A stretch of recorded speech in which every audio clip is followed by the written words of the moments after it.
Of Johnny. The lasting appeal of roly-poly funny man, Johnny Vegas. The endearing roguish twinkles and cheeky pirates, Johnny Depp. The innovative card-chewing wrestling of Johnny Marr. And the irrepressible malarkey of Johnny Knoxville. It's a whole lot of Johnny.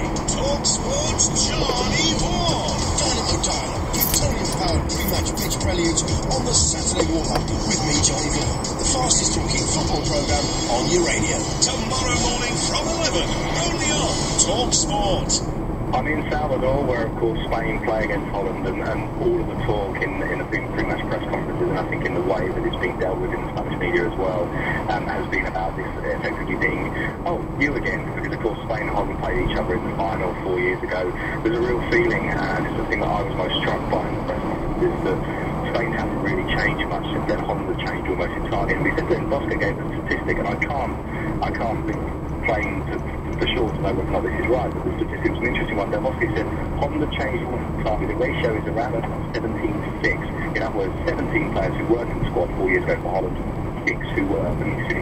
And the way he put it, which I thought also was interesting in terms of the evolution of the Spain team, we're the complete opposite.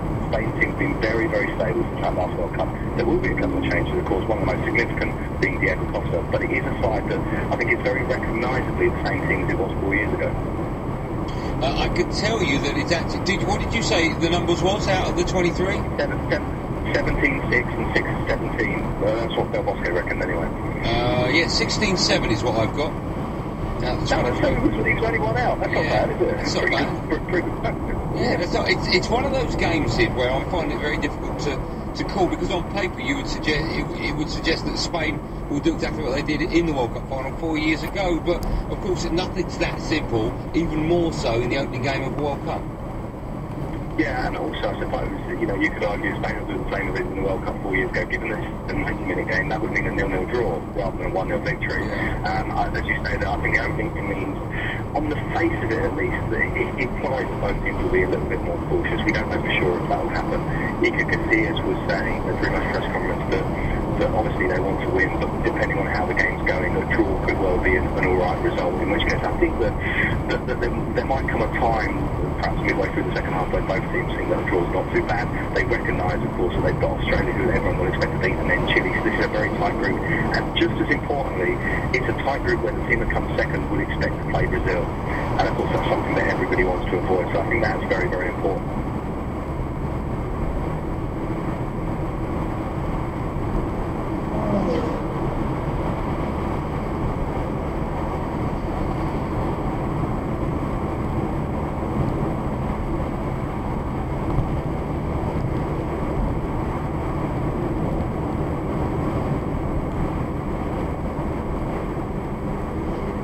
In terms of what kind of game you get, well, with Spain you tend to get a similar kind of game because of the way they dominate possession, because of the way they kind of impose a certain type of character on the match. What's difficult to call, in a way, I guess, really is Holland, because they've changed so much, because Van Gaal has gone back to his kind of classic Ajax school or Barcelona school 4-3-3, and then over the last, I think it's 2 or 3 months, they've been going to 5 men at the back. So I must admit, I couldn't begin to tell you what I expect Holland to do. I expect Spain to have most of the ball. Who will he go up front? I know that Costa's recovered from the injury problems that obviously ended his season so disappointing in the Champions League final. Who will he go with? Good question, and that's the question we've all been asking. And I think most of us, obviously, referring really to the people, the media who cover Spain, mostly Spaniards, but there's 3 or 4, a handful of us foreigners who are largely covering Spain as well. Most of us believe it will be Costa because he is fully fit. He's looked pretty sharp in training. Hasn't been scoring a lot of goals in training, in truth, but he's looked fast, he's looked quick. He doesn't look like he's going to break down as he did in those 3 very, very high-profile games against Chelsea, against Barcelona, and against Real Madrid. So I think it'll be him. If not, to be honest with you, I would expect it to be a false number 9 rather than one of the other 2. The other 2, of course, being Torres and Villa. Let me just make a note of that. Then Spain will be playing with the Brazilian up front. What sort of reception do you think he's going to get, Sid? I would get terrible reception, there's no doubt about that. I think it's interesting, you look back at the way that Spain were greeted by the Brazilians at the Confederations Cup last year, and it was quite tense even then. I think there was a sense perhaps of Spain being one of the few teams that could really compete with them, and therefore they were trying to kind of knock them off the game. I think Costa is a kind of an added ingredient. I think most Brazilians probably realise that he's partly gone to Spain because Scolari didn't see an entirely enamoured with him, and that partly it's understandable. But the bottom line, I think from the point of view of most people here, at least the few that I've been able to speak to so far, and that sense of what's being talked about, is that, hang on, you're Brazilian, you shouldn't be playing for Spain, and still less in a Brazilian World Cup. There has been some transfer news at the Spanish squad. Of course, Cesc Fabregas has left Barcelona and gone to Chelsea, rumours of around about £30 million. Will he be a straight replacement, do you think, for Frank Lampard? I think broadly, I mean, it's a different style of play, isn't it? I mean, Lampard, and actually, funny enough, the phrase box to box has come into the Spanish language over the last 2 or 3 years because they're so used to watching English players who do that, particularly Lampard and Gerrard, but footballers as well. Lampard, obviously, certainly 2 or 3 years ago, he was considered a far more dynamic player than Cesc Fabregas. Fabregas probably a little, perhaps a touch more technical, although personally, I think Lampard's a much better player than a lot of people in England have given him credit for over the last 10 years. And Cesc will be probably asked to play that final pass, but he's certainly the most English, in speech marks, of the Spanish Catalan players who come through Barcelona. In that sense, I think he fits rather well, and there are a lot of people in Spain just wondering what on earth Barcelona have done with this decision. Yeah, it's a bizarre one. How long will it be till Cesc Fabregas can count on Diego Costa as not just a teammate for country but club as well? What's the latest with that? Absolutely.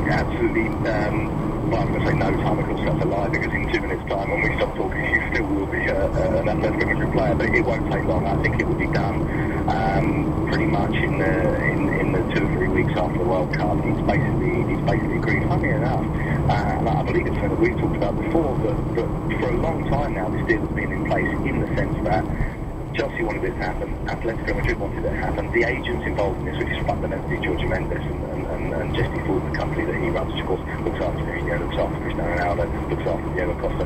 All of those 3 parties all saying, yeah, let's do it. The one person who was saying, I'm not so sure about this, was Costa himself. Of course, those kind of problems don't always get overcome, but will be in this case.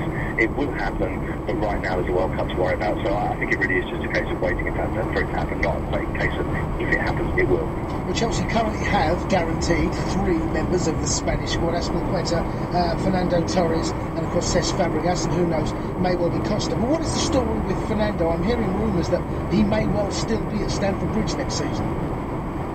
Yeah, I think you have to remember with Fernando Torres that one of the really fundamental questions in all of this is money. And I don't mean money in the sense of a kind of a player saying, right, I need to earn this, or a club saying, we want to make this much for the money, but with this much in terms of transfer fees. But you do have an issue always with when a club wants to move on, the club that he's going to has to be able to get relatively close to what he's earning. And of course, Atletico Madrid can't get anywhere near what he's earning at Chelsea, which means it has to be another club, and another club that maybe doesn't have an emotional attachment to him, which makes any kind of deal far, far more complicated. There's no doubt that Torres would love to go to Atletico Madrid. There's no doubt that Atletico Madrid would love him to, but you have to say they can't offer anything like the kind of wages. And secondly, and just as importantly, I think, the relationship between Torres and the directors at Atletico Madrid is nowhere near as good as we make the kind of glib assumption that it will be. Maybe Chelsea have to sweeten the deal in some way then. Sid, listen, thank you as always for coming on. Just in a sentence, a quick prediction for that game, Spain against Holland. Of course, you can hear it live right here on TalkSport later on tonight. What would the score be, Sid? It will be a draw. A draw. I'll just put it down as 5-1. Sid, thank you. That would be great. You're a star. I adore speaking to you, Sid. Thank you so much for coming on, pal. My pleasure. There you go, the wonderful Sid Lowe talking about that game, Spain against Holland. Of course, you can hear it. Live commentary, as you can with every single game in the World Cup right here on TalkSport. Yes, I'm looking at the clock now. Of course, we have time for more World Cup Billy. He's World Cup Billy. We all love him too. World Cup Billy. He's tough as a lion and never will give up. That's why Billy is favourite for the cup. Now, of course, this is part of the show. We've done it already once tonight, where Billy does predict, not necessarily correctly, but does predict the score from, or what will be, tonight. We're going to go for Chile against Australia, and then what some people are already calling Billy's biggest challenge, England against Italy. Jay's just dropping some pieces of prime cut chicken onto each plate. There's 3. Breast what? It's 3 plates. The one on the left, in this case, will be chili. The one